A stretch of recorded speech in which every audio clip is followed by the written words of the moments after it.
अल्हम्दुलिल्लाह रब्बिल आलमीन वस्सलातु वस्सलामु अला सय्यिदिल अंबिया व खातमिन नबिय्यीन अल-मबऊस रहमतल लिल आलमीन व अला आलिहि व अस्हाबिहि अजमईन। अम्मा बअद फ़अऊज़ु बिल्लाहि मिनश शैतानिर रजीम। बिस्मिल्लाहिर रहमानिर रहीम। अल-मालु वल बनून ज़ीनतुल हयातिद दुनिया वल बाक़ियातुस सालिहातु खैरुन इंदा रब्बिका सवाबन व खैरुन अमला। सदक़ल्लाहु मौलानल अज़ीम। सदक़ा व बल्लगना रसूलुहुन नबियुल उम्मियुल करीम। दुरूद पाक अल्लाहुम्मा सल्लि अला सय्यिदिना व मौलाना मुहम्मदिन व अला आलि सय्यिदिना व मौलाना मुहम्मदिन व बारिक व सल्लिम अलैहि। अस्सलातु वस्सलामु अलैका या सय्यदी या रसूलल्लाह व अला आलिका व अस्हाबिका या हबीबल्लाह।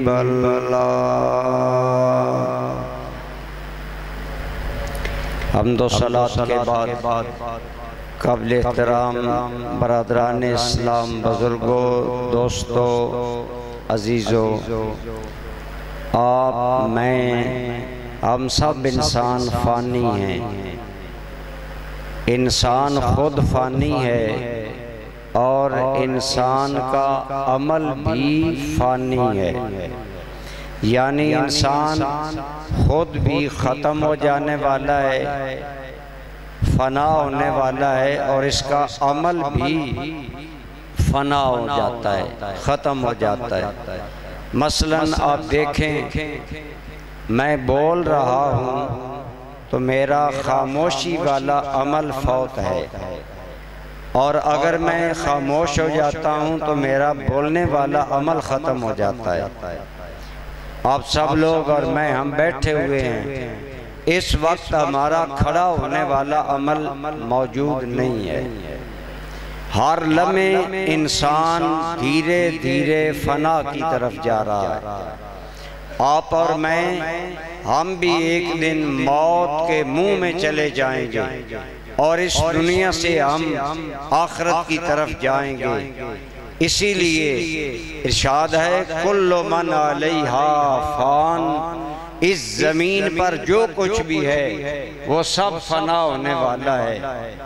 वयब्का वजहु रब्बिका ज़ुल जलाल वल इकराम, और अगर बाकी रहेगी कोई चीज़, वो तेरे रब्बे ज़ुल जलाल की ज़ात है, उसका नामे नामी है, इसमें गिरामी है। तो हम लोग फ़ानी हैं, हमारा अमल भी फ़ानी है। लेकिन दोस्ताने गिरामी कदर, अल्लाह ताला ने हम पर एहसान किया, फ़ानी इंसान को मौका दिया कि इंसान खुद फ़ानी है, अमल ऐसा कर सकता है जो अमल बाकी है। अब ये सवाल पैदा हुआ, हम फ़ानी हैं, हमारी ज़ात फ़ानी है, हमारा अमल कैसे बाकी हो सकता है? तो कुरान और सुन्नत ने हमें बताया कि हमारे जिस अमल का ताल्लुक बाकी ज़ात से हो जाएगा वो अमल बाकी हो जाएगा। हमारे जिस अमल का ताल्लुक अल्लाह से हो जाएगा हम जो काम अल्लाह के लिए करेंगे, हम जो अमल अल्लाह को राजी करने के लिए करेंगे वो बाकी हो जाएगा। अल्लाह खुद भी बाकी है और जो काम उसकी रजा के लिए किया जाए वो भी बाकी हो जाता है। हमारे यहाँ दुनिया में हजारों नेमतें हैं। एक इंसान, उसके पास बहुत सी नेमतें हैं, जान है, इज्जत है, सेहत है, माल है, औलाद, ये सारी नेमतें हैं। इन नेमतों में दो बड़ी नेमतें हैं, एक माल और एक औलाद। अल्लाह ताला ने इनका बतौर खास जिक्र किया। फरमाया लोगों सुनो, ये दो बड़ी नेमतें, एक माल और दूसरी औलाद, इनके बारे में खुसूसी तौर पर फरमाया अल मालो वल बनून ज़ीनतुल हयातिद दुनिया।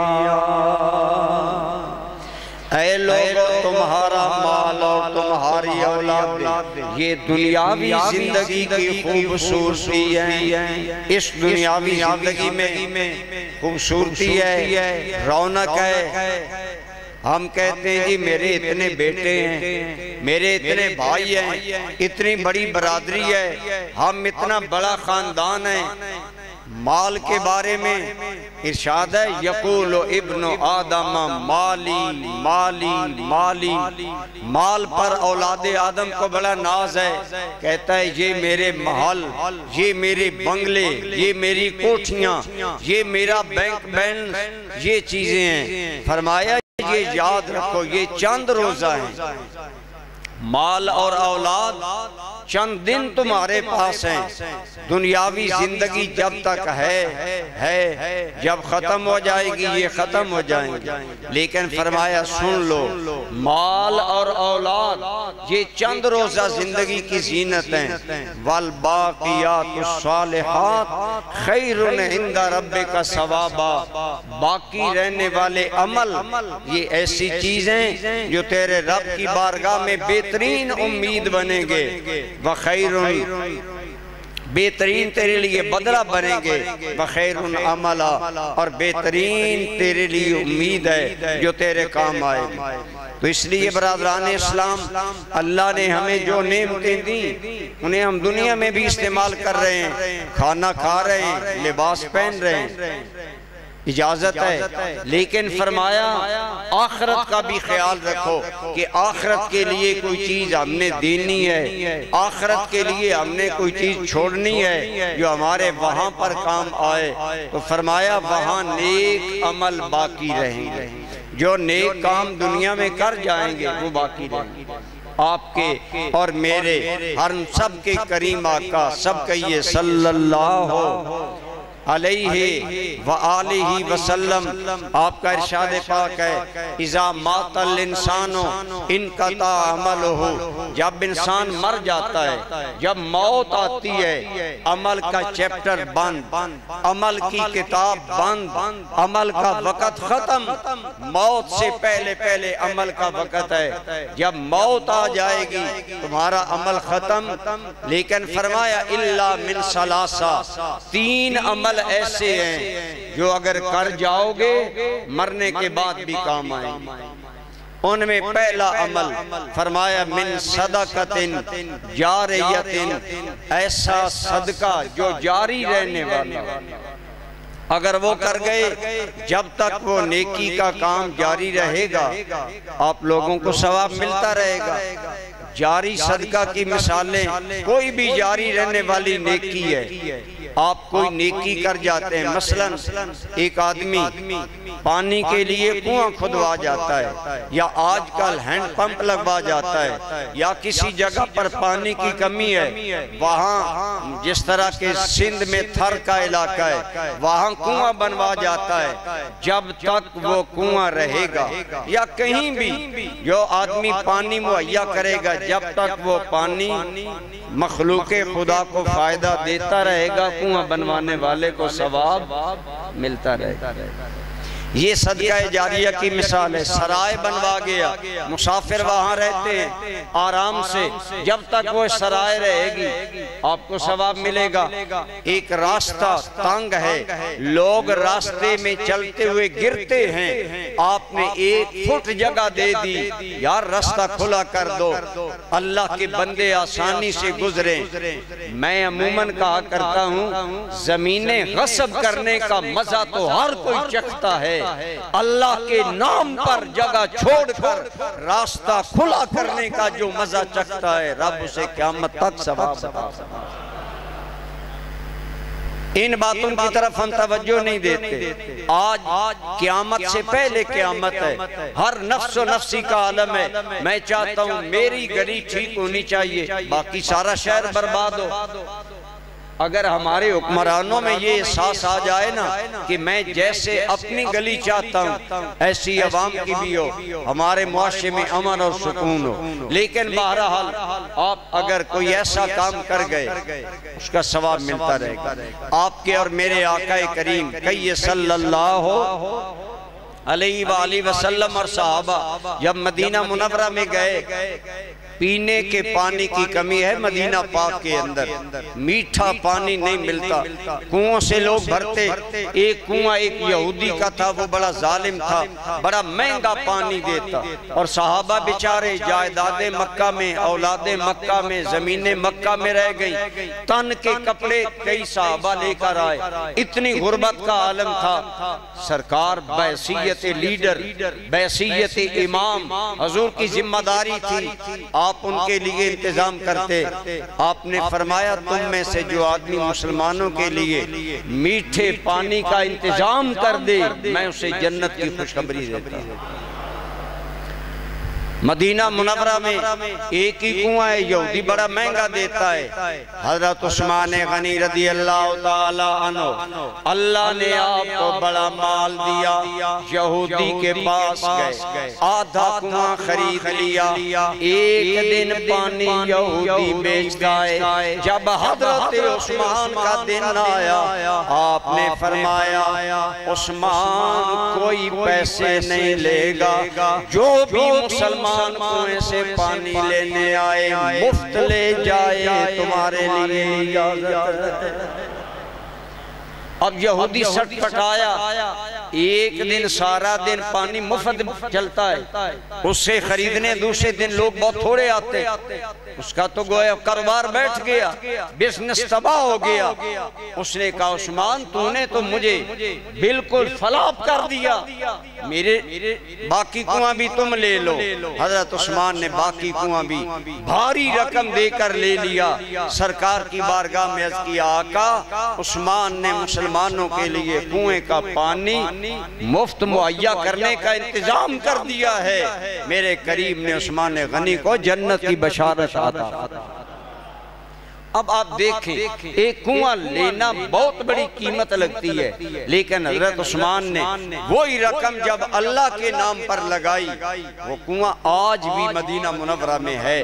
और शायद ये बात आम लोगों को मालूम है या नहीं, हजरत उस्मान की सखावत का ये अंदाज है, आज भी मदीना मुनव्वरा में उस्मान गनी के नाम पर बैंक अकाउंट मौजूद है, और उस कुएं और आग के दीगर खैराती कामों की इनकम उसमें आती है, और फिर हुकूमत सऊदिया उसे आगे खर्च करती है। तो यूं हजरत उस्मान गनी जो माल फानी था उसे बाकी अल्लाह के नाम पर लगाकर ऐसा बाकी कर लिया कि उस्मान गनी का आज भी सवाब जारी क़यामत तक रहेगा।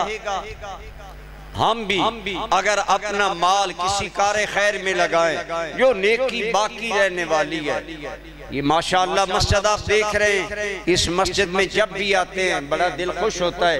अल्लाह ताला इसका काम करने कराने वालों को अजर अजीम अता फरमाए। उन्होंने अल्लाह के घर को इतना हसीन बनाया। मैंने कई मरतबा अर्ज की, सरकार सल्लल्लाहु अलैहि वसल्लम तशरीफ लाए ना मस्जिद में, एक बड़ा खूबसूरत चिराग रोशन था। सरकार देखे तो हुजूर का चेहरा मुस्कुरा उठा। आपने फरमाया ये चिराग किसने लगवाया है?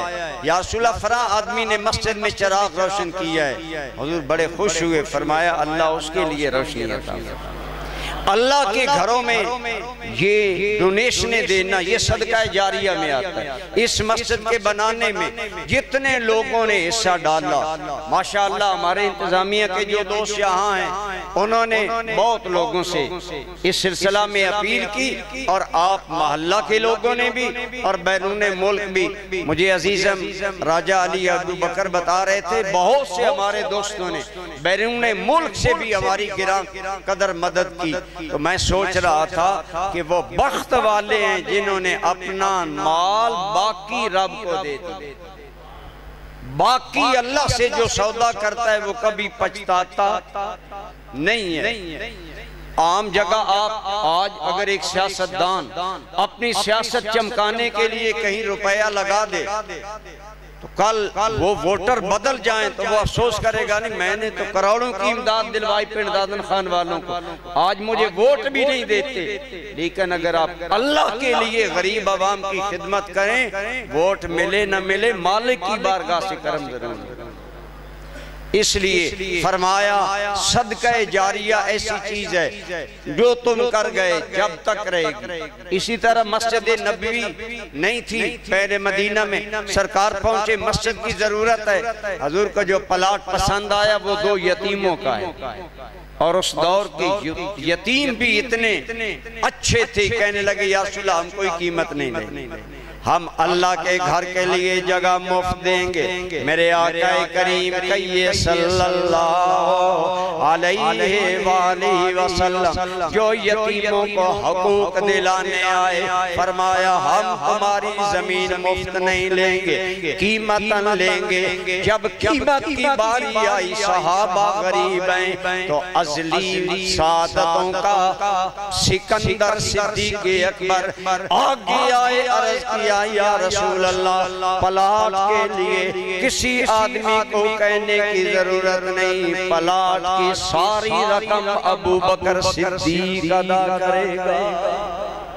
मस्जिद नबवी के इब्तिदाई प्लाट की कीमत सैयदना सिद्दीक़ अकबर ने अदा की, जहां आज रियाजुल जन्ना है। अल्लाह आपको और मुझे रियाजुल जन्ना नसीब फरमाए। हम तो दुआएं मांगते हैं कि हमें वो जगह नसीब हो। तो जिसने वो जगह खरीद कर अल्लाह के नाम पर वक़्फ़ की, उस सिद्दीक़ अकबर की शहादतों का, बुलंद बख्तियों का और सरफराजियों का क्या आलम है। उलमा ने कहा मस्जिद नबवी में एक नमाज नसीब हो 50,000 नमाज का सवाब है। मैं कहता हूँ फिर सिद्दीक़ अकबर के बारे में सोचो, उनके मुकद्दर का क्या आलम है। आप और मैं भी, मैं कहा करता हूँ माल अल्लाह की नेमत है। हम में से कभी सिगरेट में उड़ाते हैं, हम बहुत कीमती सिगरेट लिया, एक सिगरेट 500 रुपए का आया, एक अमीर आदमी का सिगरेट जिससे खुशबू महकती है, जब कश लगाता है तो माहौल में खुशबू जाती है, बड़ा खुश है। लेकिन मैंने कहा तूने 500 रुपए का सिगरेट खरीद कर 2 कशों में बर्बाद कर दिया 500 रुपया। ऐ काश तुम्हें समझ होती, यही अगर 500 रब के नाम पर देता अल्लाह तुम्हें इसका अजर अता करता। और अगर सदका जारिया में लगता, हज़रत सिद्दीक़ अकबर ने मस्जिद नबवी का प्लाट वक्फ किया। फिर एक वक्त आया मस्जिद नबवी तंग हो गई। आज हम मस्जिदें बड़ी बना रहे हैं, नमाजी थोड़े हैं। सहाबा किराम नमाजी ज्यादा थे, मस्जिद नबवी तंग पड़ गई।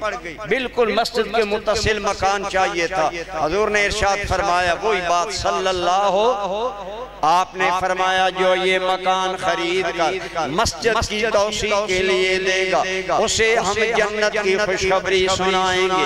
ये सादत भी अल्लाह ताला ने जनाब उस्मान गनी को अता फरमाई। मालिक के मकान के पास गए, मुंह मांगी कीमत दी। आज जहां इमाम खड़ा होकर जमात करवाता है ये जगह हज़रत उस्मान गनी ने वक़्फ़, और आपने मस्जिद के लिए वो प्लाट दिलवाया। इसी तरह हजरत उमर ने तौसीक करवाई। आज हम भी अल्हम्दुलिल्लाह अकनाफ आलम में मस्जिदें बना रहे हैं, दीनी काम कर रहे हैं। तो सदका जारिया में आपका जो पैसा लग जाएगा वो जाया नहीं जाएगा, वो अल्लाह के खजाने में जाएगा, और अल्लाह के खजाने कभी खत्म। हजरत उमर का दौर था, कहत पड़ गया। मदीना के लोग गंदम की रोटी को तरस गए। हजरत उमर ने फरमाया मेरे दस्तरखान से भी गंदम की रोटी गायब कर दो, जब तक मदीने के हर बंदे को गंदम की रोटी नहीं मिलेगी उमर भी गंदम की रोटी नहीं खाएगा। अब फिक्र है, इंतजाम करो। हजरत उस्मान गनी ने 100 ऊंट गंदम के खरीदे। ऐसे दौर पर ताजर नफा कमाते हैं।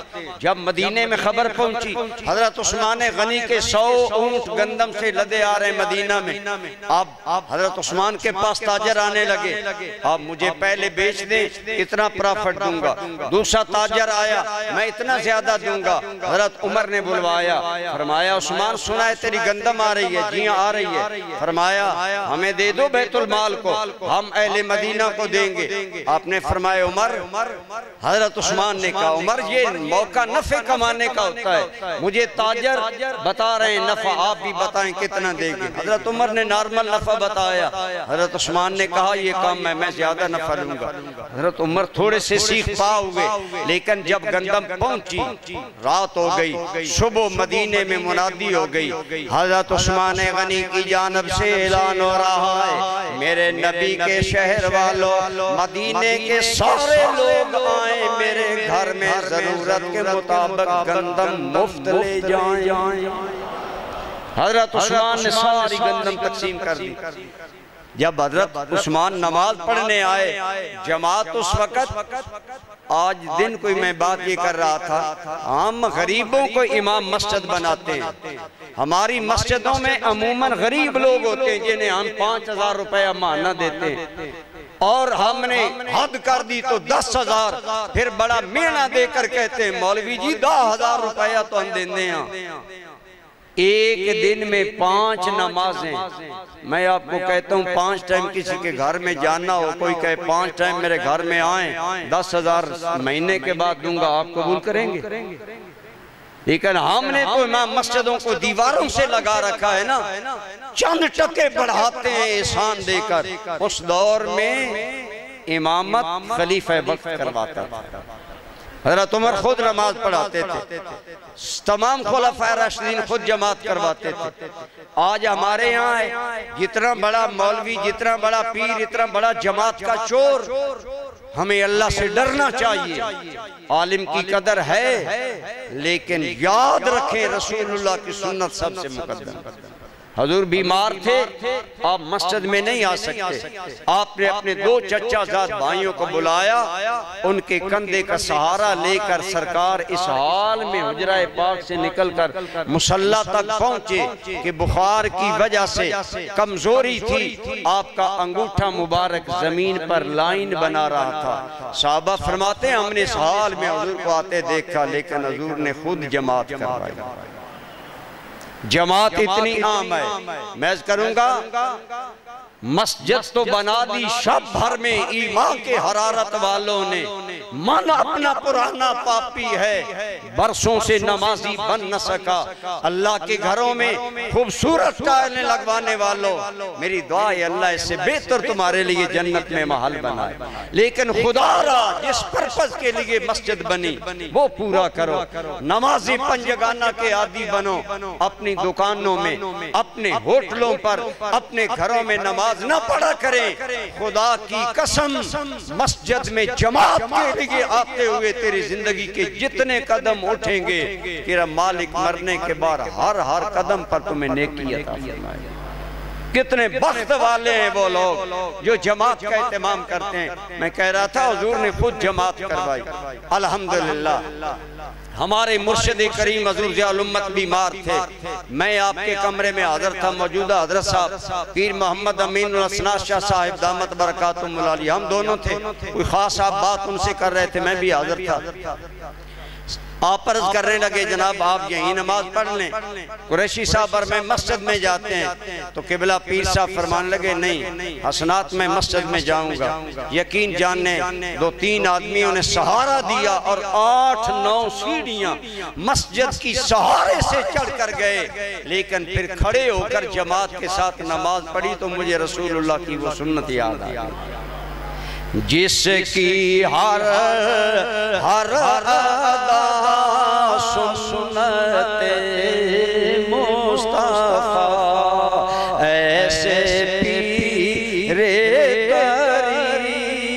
पे लाखों सलाम। आज हमें भी जमात का आदी बनना चाहिए, मस्जिदें आबाद करना चाहिए। अल्लाह ने जो माल दिया ज़कात दिया करें। हमारे बहुत से भाई ज़कात नहीं देते माल में से, कल रब को क्या मुंह दिखाएंगे? ज़कात न देने वाले आदमी के जानवरों को क़यामत के दिन लाया जाएगा। वो जानवर अपने खुरों से मालिक को कुचलेंगे। वो चीखेगा, हाय मैं कदमों में कुचला जा रहा। इरशाद होगा, हाज़ा मा कनज़्तुम, ये है तेरा वो खजाना जो दुनिया में तुम्हें प्यारा था, तुमने रब का हक अदा नहीं। इसी तरह जो आदमी माल ज़कात नहीं निकालेगा, उसके पाउंड, उसके डॉलर, उसके रुपए, वो रकम जहन्नम में गर्म करके माथे पर दाग दिया जाएगा, पैरों पर दाग दिया जाएगा, पुष्ट पर दाग दिया जाएगा। कुरान में आया, सारी दुनिया के सामने उस बखील को गुजारा जाएगा। ये है वो जो अल्लाह के दिए हुए में से अल्लाह का हक नहीं निकाला। तो माल अगर हम अल्लाह के नाम पर देंगे, पहली चीज जो मरने के बाद भी बाकी रहेगी वो सदका जारिया है।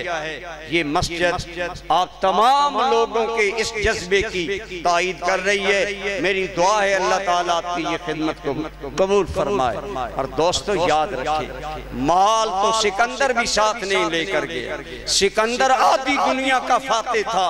जब मरने लगा कहा, जब मैं मर जाऊं मुझे कपड़े पहनाए जाए, मेरे हाथ कपड़ों से बाहर रखे जाएं। लोगों ने पूछा क्यों? सिकंदर रूमी आधी दुनिया का फाते बोला, जब मैं मरूंगा दुनिया मेरा आखिरी नजारा करने के लिए लौट आएगी।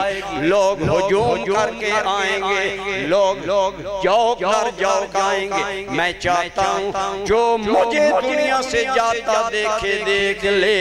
आधी दुनिया का फाते दुनिया से जा रहा है, लेकिन दोनों हाथ खाली ले जा। किसे नाल वफा ना कीती ए दुनिया बेतबारी।